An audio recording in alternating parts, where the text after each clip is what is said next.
The Winter of Fate, a story of corporate karma. The winter mornings at the meatpacking plant. Meatprom always began in exactly the same way. The cold air would cut through the workers' coats as they arrived before dawn, knowing what awaited them. The January temperatures had dropped to punishing levels, often reaching minus 20 degrees Celsius overnight. The workers in the waste management department faced a daily nightmare that had become an accepted part of their routine. The liquid waste from the meat processing operations was collected in large metal containers throughout the night shift. By dawn, these containers were completely frozen solid massive blocks of ice that refused to budge, no matter what the workers tried.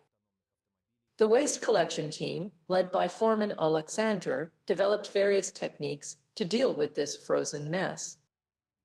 They used shovels to chip away at the ice, pickaxes to break through the hardest parts, and even heating torches when the freezing was particularly severe. But it was exhausting, dangerous work. Their hands were constantly covered in cuts from the ice. Frostbite was a constant threat, despite the gloves they wore, and morale was at an all-time low. This daily ritual had been going on for years at Meatprom, but this particular winter had been especially harsh. The temperatures had been consistently lower than usual, lasting for weeks without a break. At the same time, the company had seen a significant increase in production due to new contracts with supermarket chains. More production meant more waste, and more waste meant even more frozen containers to deal with every morning. The workers were exhausted, working longer hours to keep up with the increased volume.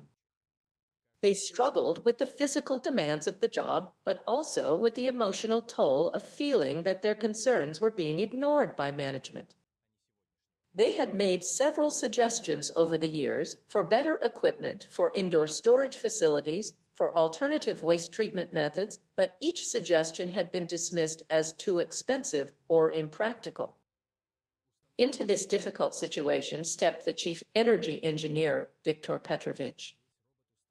He was a man of remarkable intelligence, brilliant, some might say, but possessed of terrible judgment and an even worse attitude.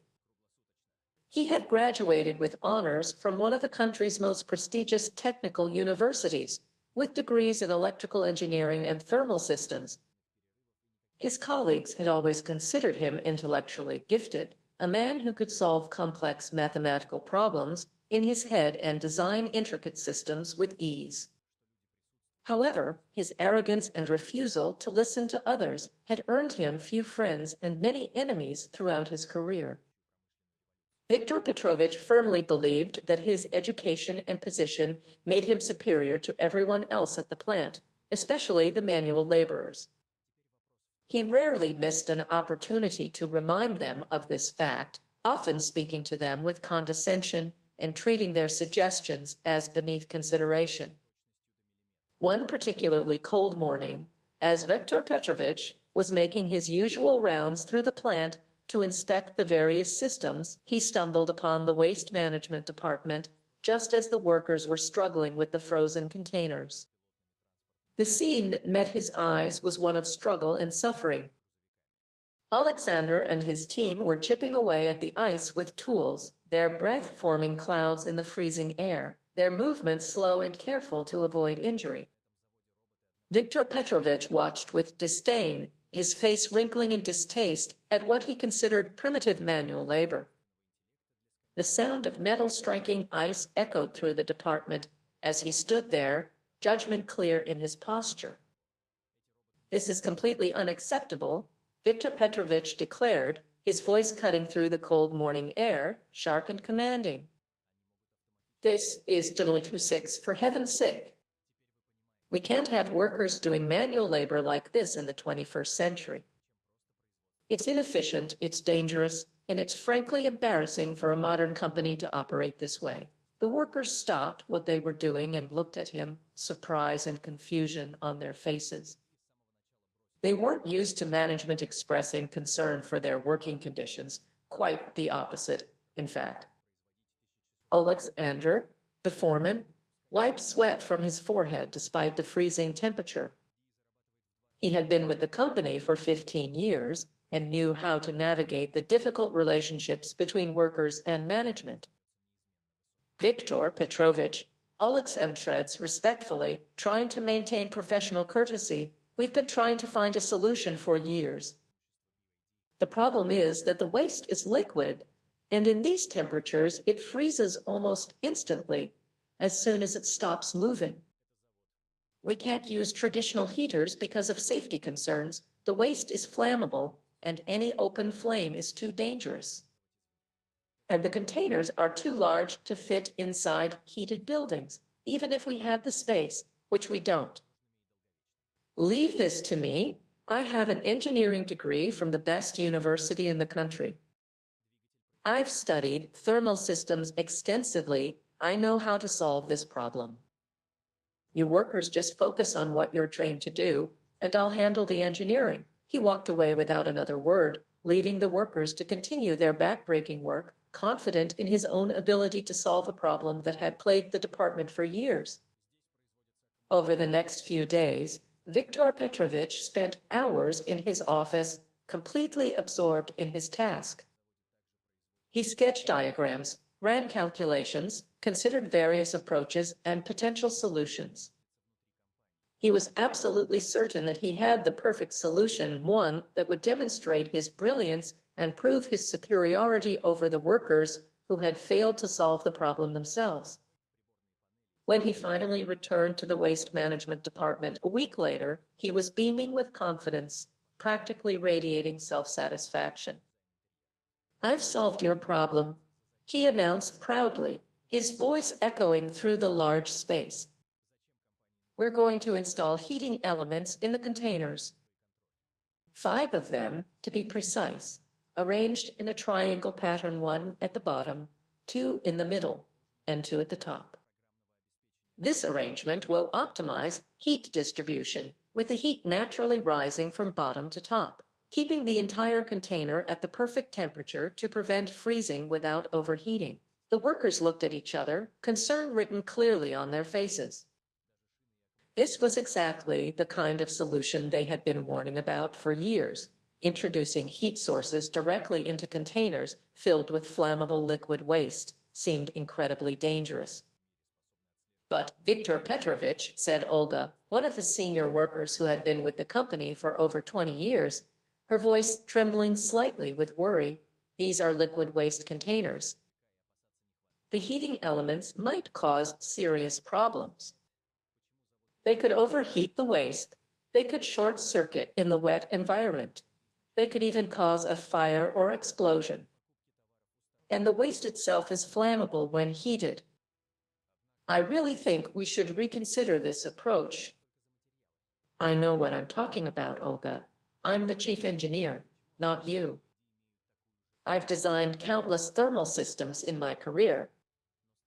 You should trust my expertise and stop interfering in matters that are beyond your understanding. But Viktor Petrovich, maybe we should do some small-scale testing first, or at least consult with the safety department. This seems like it could be dangerous to everyone at the plant. I don't have time for your uninformed opinions. This is my decision, and you will follow it. The company is losing money every minute that you workers waste dealing with frozen containers. My solution will save the company thousands of hryvnias every month in labor costs and efficiency gains. Besides, do you really think management will listen to you over me? I'm the chief energy engineer with degrees from the most prestigious technical university. They trust my judgment completely. If you don't want to do it, I'm sure we can find people who will. There are plenty of people looking for work these days. The workers knew that unemployment in the current economic climate would be devastating for their families. They had mortgages to pay, children to support, elderly parents to care for. They couldn't afford to lose their jobs, especially not when finding new work would be so difficult. Very well. Oleksandr said quietly, resignation in his voice. We'll do as you ask.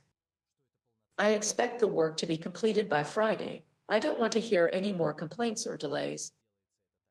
This needs to be done efficiently and correctly. The January temperatures made the welding challenging, as the cold metal and the freezing air made it hard to maintain proper welding conditions. The welders' hands were numb despite their protective gear, and the welding arc was difficult to control in the cold. But under Viktor Petrovich's watchful eye, constantly criticizing and correcting, they managed to install the heating elements in all 20 containers. The installation process was fraught with difficulties and complications.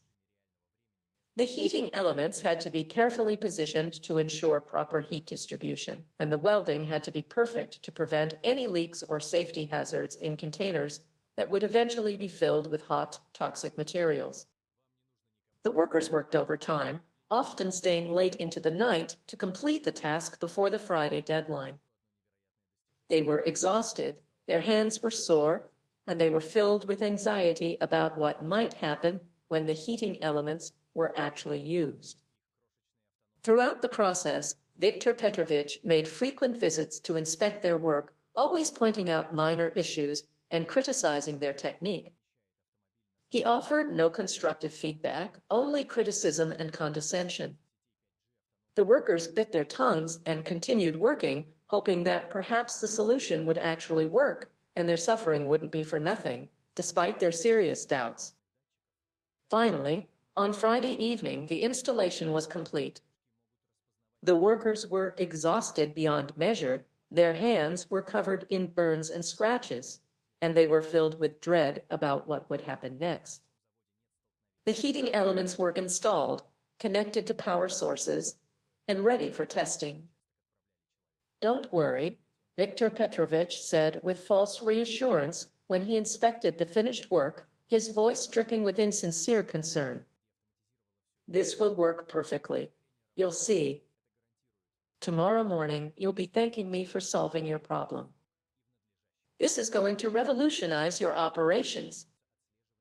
Some had trouble sleeping, worrying about what might happen when the heating elements were activated. Others tried to remain optimistic, hoping against hope that the chief engineer's solution would actually work, despite their serious safety concerns. The next morning, the workers arrived early to see the results. As they approached the waste management area, they noticed something strange and concerning. There was steam rising from the containers, and there was an unusual smell in the air, a combination of cooked meat and something else, something more chemical and concerning. As they got closer, their worst fears were confirmed. The heating elements were working too well. The liquid waste had indeed been heated, but it had been heated to the point of boiling. The containers were bulging and steaming, and some were even leaking from the pressure. The boiling waste was spilling over the sides, creating pools of hot, toxic liquid around the containers. The workers stood in shock, staring at the disaster in front of them. Their worst fears had come true, and then some. Just then, Viktor Petrovich arrived, his face beaming with pride and triumph. See, he said, his voice filled with self-satisfaction. I told you it would work. The containers are warm, and the waste isn't frozen. The solution is working perfectly. Viktor Petrovich, look, the waste is boiling. It's leaking everywhere. This is a disaster. This is exactly what we warned you about. For the first time, he seemed to realize the magnitude of the problem. The heating elements had been too powerful, and without any temperature regulation system or safety controls, they had overheated the waste, causing it to boil and overflow dangerously. His face turned red with embarrassment and quickly turning to anger. This isn't possible, he stammered, his voice betraying his panic. There must be something wrong with the installation. You must have done something incorrectly. This can't be my fault. We installed the heating elements exactly as you specified. This is exactly what we warned you would happen. You must have made a mistake. Maybe you connected them incorrectly. Or maybe you used the wrong heating elements. This is not my fault. This is a failure of implementation, not a failure of design. It was exactly what they had feared would happen from the beginning. We need to clean this up before the morning shift starts, Oleksandr said, trying to maintain order despite the chaos. This is a health hazard and environmental disaster. They had to neutralize the boiling waste, clean the containers, and remove the dangerous heating elements.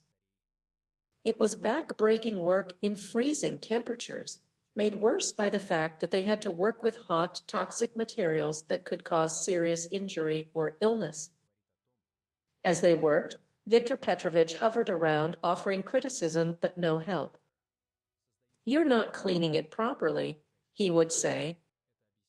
"You're making it worse." But he never once offered to help or apologize for the disaster he had caused with his arrogance and unwillingness to listen to experienced workers. Word of the incident quickly spread through the company. By the afternoon, the plant director had heard about the disaster and called an emergency meeting. Viktor Petrovich, Oleksandr, Olga, and several other workers were summoned to the director's office. The director was furious when he saw the reports. "What happened out there?" he demanded, his voice shaking with anger. "This is a disaster. The environmental agency is already asking questions.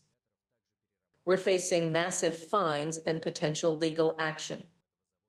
"Sir, the workers didn't follow my instructions correctly. I gave them precise specifications for the heating elements, but they installed them incorrectly. I did my best to supervise, but I can't be everywhere at once. I trusted them to follow my instructions, and they failed." Viktor Petrovich was lying through his teeth, and he was doing it so smoothly that it was almost convincing. The director seemed to believe him, or at least wanted to believe him. "That's not true," Oleksandr protested, his voice filled with indignation. "We followed his instructions exactly.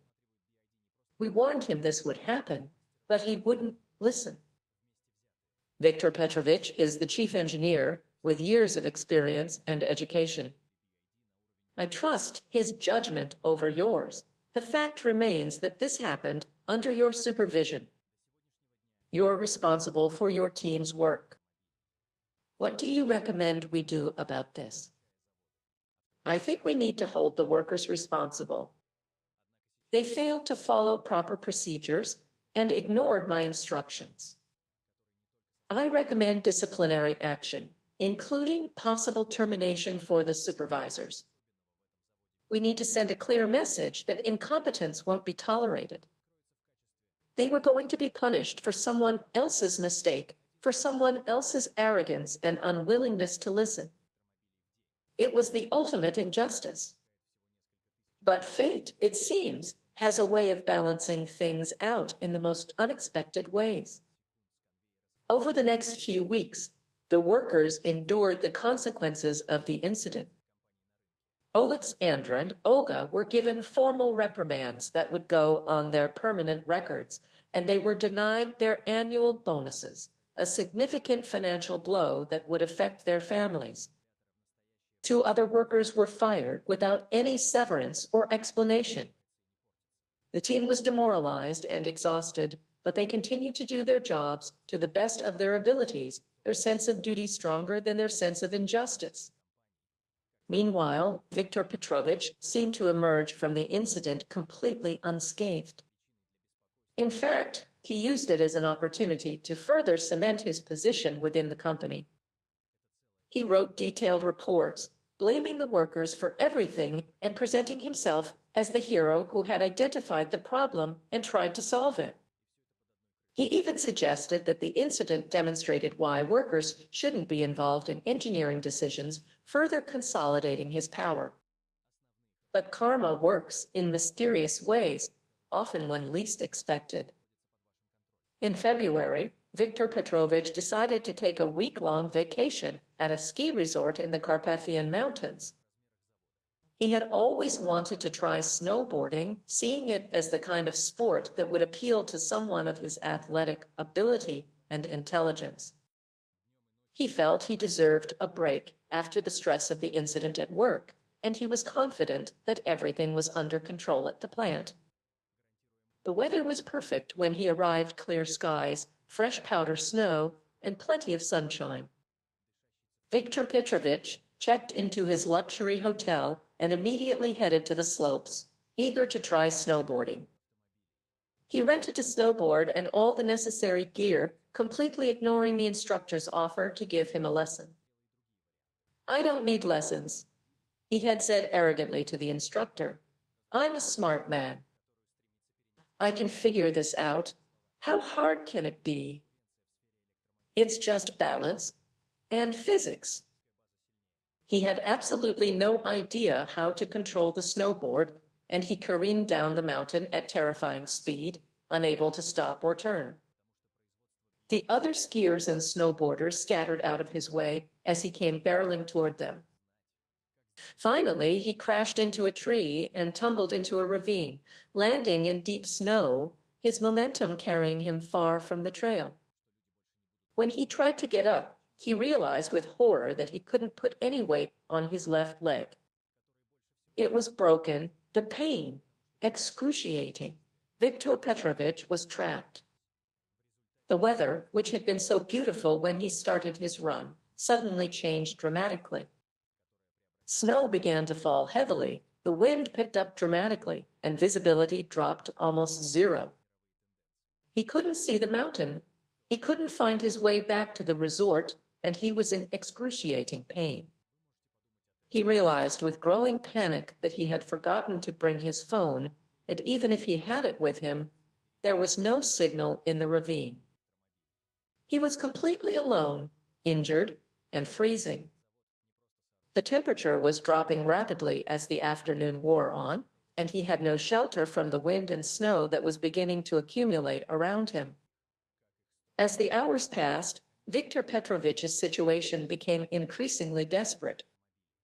The temperature dropped even further as night began to fall, and he had no shelter from the biting wind and falling snow. His broken leg throbbed with pain that was becoming unbearable, and he was beginning to show clear signs of hypothermia. His body was shivering uncontrollably, his movements were becoming slow and clumsy, and his thinking was becoming confused. He knew with terrifying clarity that if he didn't get help soon, he might die out here alone in the freezing mountains. The irony of the situation was not lost on him. He was freezing to death because of a decision he had made, just as the workers had suffered because of his decision about the heating elements. Just as he was about to give up hope and succumb to the cold and despair, he heard the sound of a snowmobile approaching. He tried to call out for help, but his voice was weak from the cold and his body was shutting down. The snowmobile stopped nearby, and a figure in winter gear approached carefully. "Hello," the figure called out. "Is anyone there?"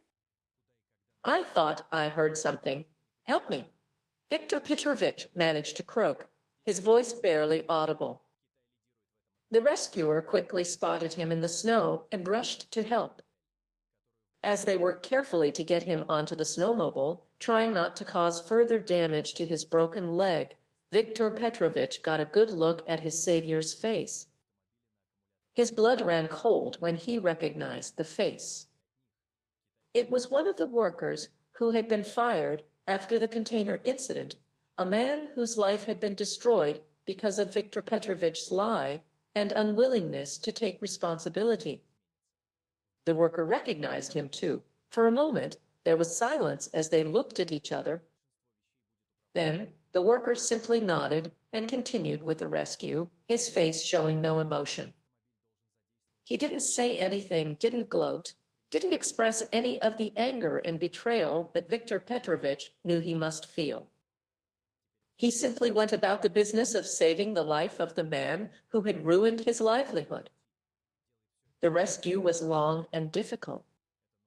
The worker drove slowly and carefully, navigating the dangerous terrain with expertise that came from years of experience in these mountains. Every bump and jolt sent waves of pain through Viktor Petrovich's broken leg, but the worker never complained or rushed. He just kept driving steadily, his face hidden behind his scarf, focused only on getting his injured passenger to safety. When they finally reached the ski resort's medical center, the doctor confirmed that Viktor Petrovich had a serious break in his leg and would need immediate surgery. The nearest hospital was 50 kilometers away, and the roads were dangerous due to the ongoing snowstorm. "We'll have to wait for the snowplow to clear the roads," the doctor said gravely. "It could be several hours.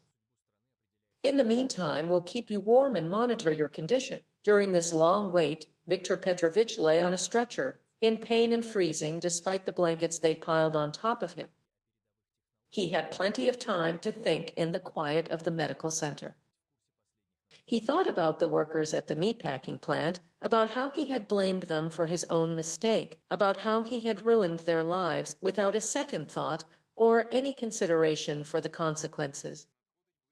He thought about Olga, with her 20 years of experience and deep knowledge of the plant's operations, and how he had dismissed her concerns as uninformed opinions.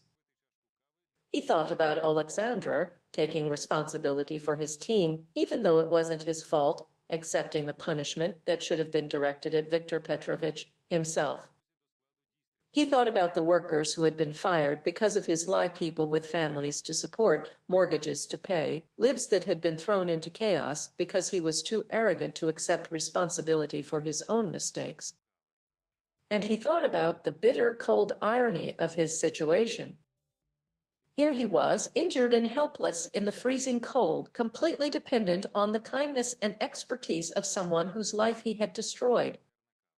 He was experiencing exactly what he had put those workers through, suffering in the cold because of someone else's bad decision, with no ability to change the situation. The worker who had rescued him had every reason to leave him there to freeze, to let him experience the same helplessness and despair that he had inflicted on others. But instead, the worker had chosen to help him, to save his life, despite everything that had happened.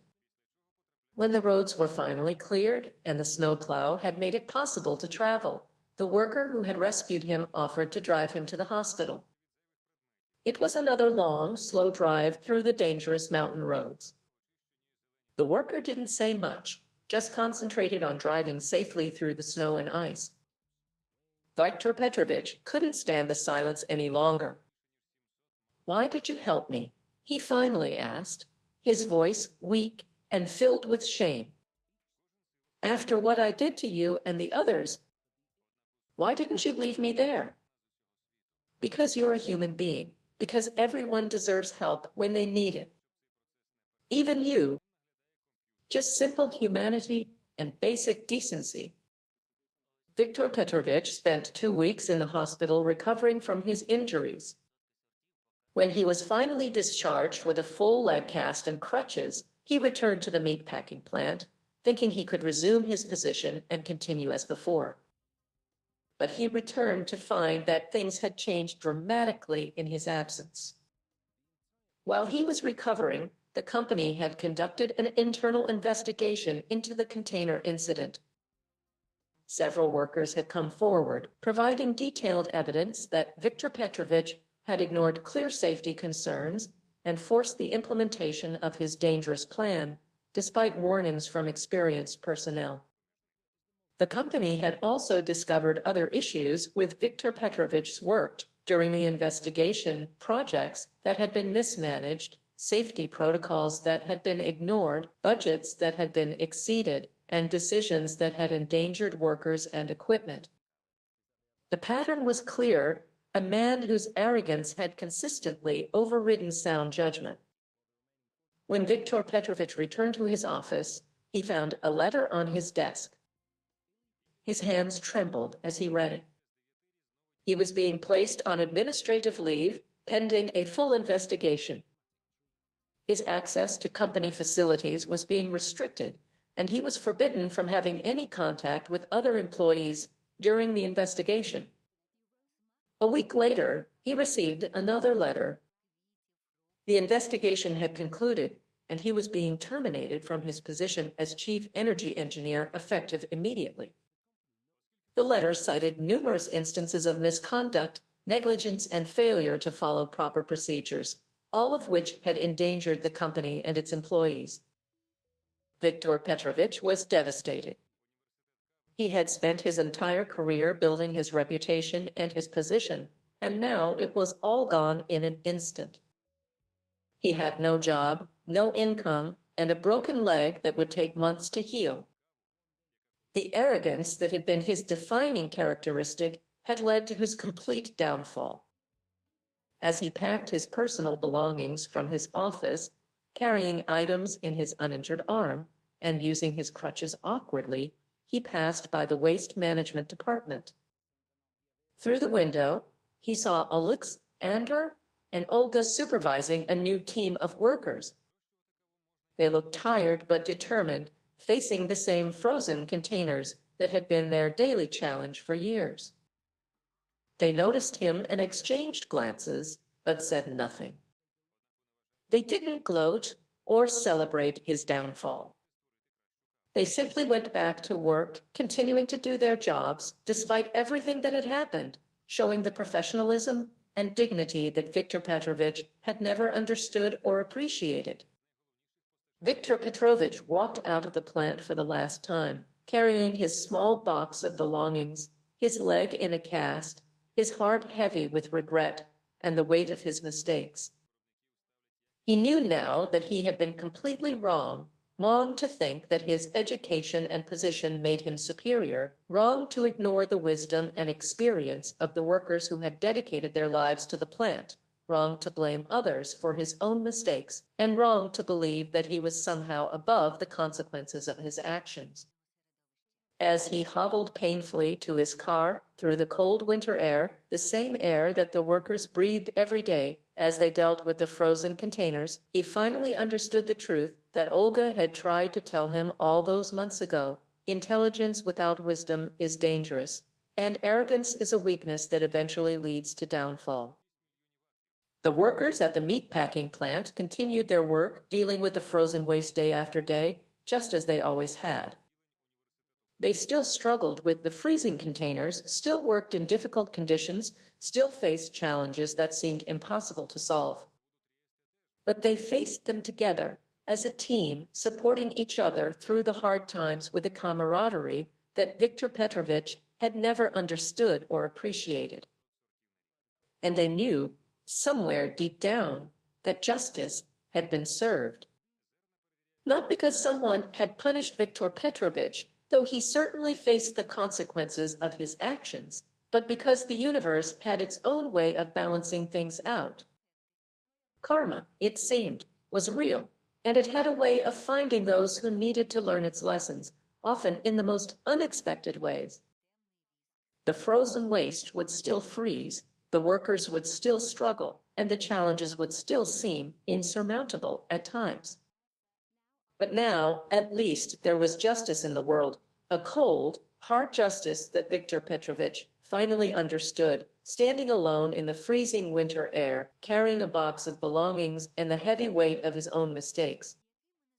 And somewhere in the Carpathian Mountains, a worker who had lost his job but kept his dignity continued to do his work, knowing that sometimes, just sometimes, doing the right thing is its own reward, regardless of the consequences or the injustice one might face.